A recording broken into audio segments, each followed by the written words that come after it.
తన్ని అడగడం. ఎలాగో మేము ఒక మూవీ చేద్దాం అనుకుంటున్నాం. అవునా? కార్తికేయ అసలు అది పరగలేదు. ప్రియదర్శి మరీ హీరో ఉంటే చాలా చిన్నది అది. అవును. కానీ ఎమోషనల్లీ చాలా బాగుంటుంది. ప్లస్ చనిపోయేది ఎందుకు అని అనిపించింది నాకు. ఆ ప్రియదర్శి లాంటి క్యారెక్టర్ ఉంటేనే పర్ఫెక్ట్గా ఉంటుంది. అంటే ఏ ఇమేజ్ లేని ఒక హీరో ఉంటేనే బాగుంటుంది అనేది నాకు అనిపించి నేను ప్రియదర్శిని అనుకున్నాను. First Priyadarshi actually photo studio Vasu character తీసుకున్నాను ఫస్ట్.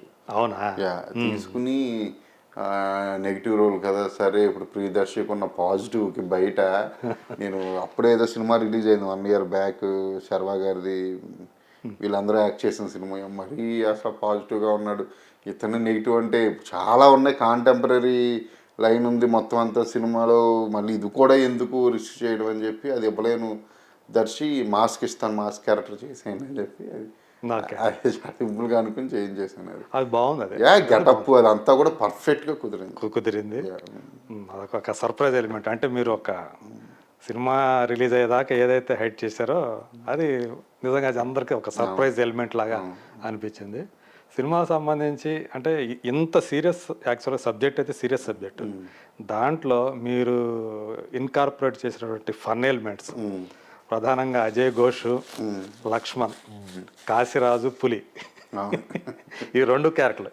అజయ్ ఘోష్ గురించి మనకు అందరికీ తెలుసు, తను అన్ని రకాల పాత్రలు చేస్తున్నాడు, ప్రూవ్ చేసుకుంటున్నాడు, అంత ఒకటే. కానీ అటువంటి వాటి చేత కూడా కాశీరాజు పాత్ర కనిపించేటట్లుగా మీరు చేయగలిగారు. అది అజయ్ ఘోష్ కనిపించాడు, కాశీరాజు కనిపించాడు, అలాగే లక్ష్మణ్ ప్లేస్లో పులి కనిపించాడు. చివర్లో మీరు ఆ పులి క్యారెక్టర్ మీద పెట్టిన షాట్ ఏదైతే ఉందో అది కూడా అమేజింగ్ అనిపించింది. సో మీకు వీళ్ళిద్దరిని ఈ కాస్టింగ్ విషయం కూడా మీకు అదే అంటుంది. చాలా బాగా ఊళ్ళో ఉన్న క్యారెక్టర్లని అందరినీ కూడా మంచి మంచి వాళ్ళని తీసుకొచ్చి పెట్టారు. సో మీకు వీళ్ళ నుంచి అజయ్ ఘోష్ బాగా బిజీ యాక్టర్, ఎలాంటి సహకారం మీకు? అజయ్ ఘోష్ గారు చాలా మంచి ఆయనండి, చాలా పర్ఫెక్ట్ పర్సన్ అతను. ఆయన అసలు ఒకసారి ఒక డేట్ ఇచ్చాడంటే తర్వాత ఎంత పెద్ద సినిమా వచ్చినా అసలు ఆ డేట్ మార్చడు ఆయన అసలు. అంటే అందులో కంప్లీట్ అవుట్డోర్ తీసాం కదా మేము, మొత్తం గోదావరి దగ్గర అవుట్డోర్ సినిమా అంతా కూడా. పాపం ఎప్పుడు ఇబ్బంది పెట్టలేదు తను. ఎప్పుడంటే మేము ముందే చాలా ప్లానింగ్తో ఉండేవాళ్ళం. షెడ్యూల్ ఇవన్నీ కూడా చాలా ప్రీ ప్లాన్, చాలా ప్లాన్తో ఉండేవాళ్ళం. ఇక పులి క్యారెక్టర్ అంటే పులి క్యారెక్టర్ మా ఊళ్ళో ఉన్నదే, మేము చూసిందే అది. అవునా?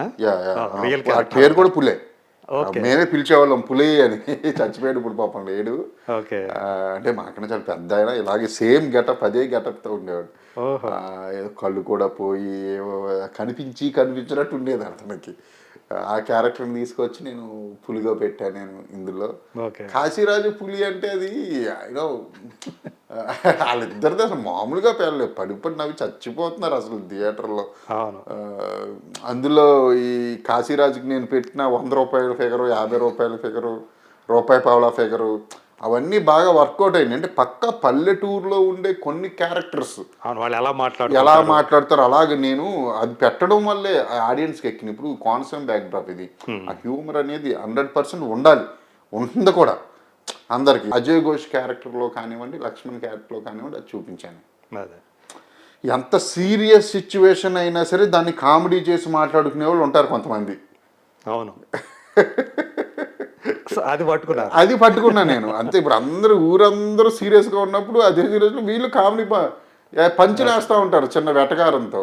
అంటే ఆ డైలాగ్ డిక్షన్ ఏదైతే ఉందో అజయ్ ఘోష్కి వాడింది, అది తనే చెప్పడంతోనే స్లాంగ్ ఇలా ఉండాలి, దాన్ని ఆయన నెక్స్ట్ లెవెల్కి తీసుకెళ్ళిపోతాడు.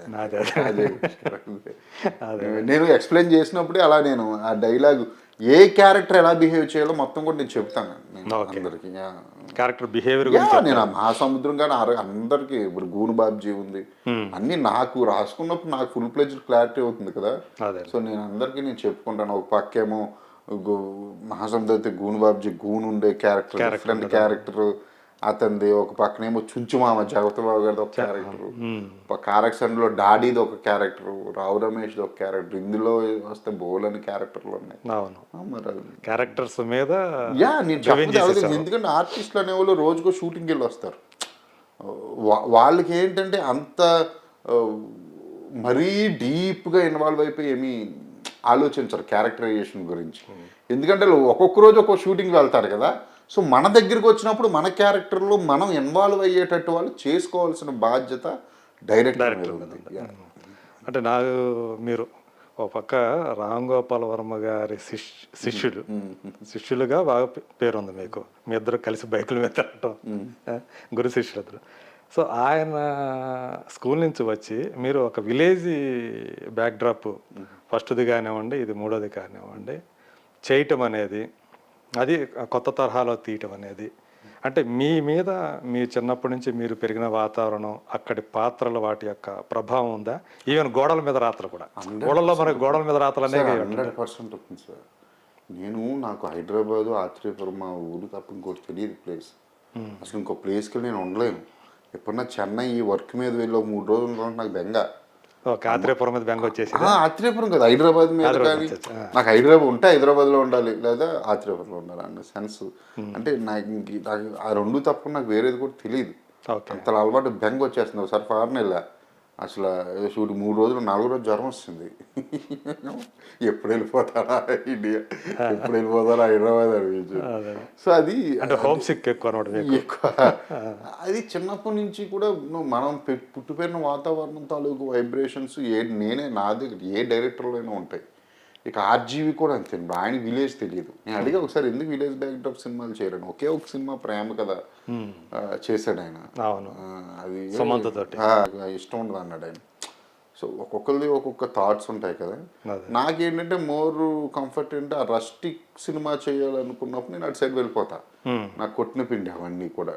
సో అది అంతే, అంతకుమించి ఏమీ లేదు. ఇప్పుడు నేను మహాసముద్ర వైజాగ్ బ్యాక్డ్రాప్, నెక్స్ట్ నేను అనుకుంటున్న స్టోరీ అనంతపురం బ్యాక్డ్రాప్ ఒకటి ఉంది, తిరుపతి బ్యాక్డ్రాప్ ఉంది. డిఫరెంట్ నేటివిటీ ఫిల్మ్స్ చేయడంలో నాకు ఇష్టం. ఆర్టిఫిషియాలిటీ ఉండదు. ఇప్పుడు ఆడియన్స్ కూడా చూడలేదండి అంత ఆర్టిఫిషియాలిటీ ఉన్న సినిమాలు. చిన్న న్యాచురాలిటీ దగ్గరగా ఉన్న సినిమాలు ఇష్టపడుతున్నారు వాళ్ళు. మారిపోయింది మొత్తం అంతా. ఇప్పుడు మరి మీ గురువు గారు చేస్తున్న సినిమాల మీద మీ ఒపీనియన్ ఏంటి? ఇప్పుడు ఈ మధ్యకాలంలో ఆయన పొలిటికల్ సినిమాలు చేసుకుంటున్నాడు. నచ్చట్లేదా? చెప్తారు మీరు చెప్తుంటారా గురుతో? ఆయనకి తెలియదు చెప్పాలంటే. ఆయన అంటే ఎవరి మాట ఉండదు, అది వేరే విషయం. లేదు, అదేమి నచ్చింది నచ్చట్లేదని ఎప్పుడు నేను అంటే ఒకటి ఏంటంటే ఇప్పుడు నాయి కూడా ఆయన చూస్తూ ఉంటారు. నేను ట్రైలర్లో ముందే నేను తీసుకెళ్ళి చూపిస్తూ ఉంటాను. ఆయన ఒపీనియన్ చెప్తారు. ఆయన కూడా చూపించారా దీని మొదట? ముందు ఎప్పుడో అసలు రిలీజ్ అయిన తర్వాత మిమ్మల్ని అప్రిషియేట్ చేస్తారు. ఆయన కూడా ఆయన సినిమాలో సాంగ్స్ అవి కూడా వినిపిస్తూ ఉంటారు. అంతే, అంతవరకే. అంటే డిస్కషన్స్ ఉండవు. అదే మనం పెట్టలే ఉండాలి పెద్ద ఆయన, అదే ఆయనకి చెప్పే అంత. ఇప్పుడు ఏమైందంటే ఆర్జీవి అంటే అందరికి ఆ లెవెల్గా ఇప్పటికే ఉంది. చాలా మంది మీ శిష్యులందరూ కూడా ఆయన మీద మాట పడినవారు. అసలు ఆయన ఎలాంటి అంటే మాట అని కాదు, నేను ఏమంటానంటే సార్ 89లో వచ్చారు సార్ ఆయన డైరెక్టర్గా. ఇప్పుడు 2023 ఆయన తర్వాత ఎంతో మంది స్టార్ డైరెక్టర్లు వచ్చి వెళ్ళిపోయారు. అవును, ఆయన ఇంకా ఉండి ఏదో సినిమాలు చేస్తున్నారు. ఆయన ఎన్నో తీసేశారు, ఎన్నో క్లాసిక్లు ఇచ్చారు, ఎంతో మార్చాడు, ఎంతో. అసలు తెలుగు సినిమా గతిని మార్చేశాడు. ఇంకేం ఎక్స్పెక్ట్ చేస్తారు అంటున్నాను నేను. ఇంక జీవితాంతం హిట్లు సినిమాలు చేయాలంటే ఎవడ వల్ల అవుతున్నాను? హిట్ సినిమాలు ఆయనకి నచ్చిన సినిమాలు ఆయన చేసుకుంటున్నాడు అంతే. ఆయన ఇప్పుడే పర్సనల్గా అయితే మీకు ఆయన ఇప్పుడు ఏదైతే చేస్తున్నారో మీకు నచ్చట్లేదు? 100% నచ్చట్లేదు మూవీస్. ఓకే, మూవీస్ పరంగానే చెప్తున్నాను. అంతే మూవీస్ ఎందుకంటే ఆయన మూవీస్ చూసి పెరిగిన వాళ్ళు ఉంటే బాగా ఇష్టంతో ఆ స్టైల్ ఆఫ్ నాకు పర్సనల్గా నచ్చట్లేదు. అలా అని ఉండాలి అని కూడా నేను కోరుకోను. అంటే పొలిటికల్గా ఆయన ఏ రూట్ అయితే తీసుకొని సినిమాలు చేస్తున్నాడో దాని మీద మీ ఒపీనియన్ ఏంటి? నాకేం పొలిటికల్ మళ్ళీ నేను చెప్తాను, నేను పొలిటికల్ 1% కూడా పొలిటికల్ పర్సన్ కాదు. నేను అన్నాను మిమ్మల్ని రాజ్యసభకి ఎక్కడికో పంపితే బాగుండు, మిమ్మల్ని పార్లమెంట్లో చూడాలని నా కోరిక. ఫ్రీగా ఇచ్చినా తీసుకొని అన్నాడు ఆయన. వెళ్ళండి, ఆయనకి అసలు ఇంట్రెస్ట్ లేదు. జస్ట్ ఆయన నేను అనుకోవడం సమ్ పర్సన్స్ మీద సెటైరికల్ ఏమో అని అనిపిస్తుంది అది.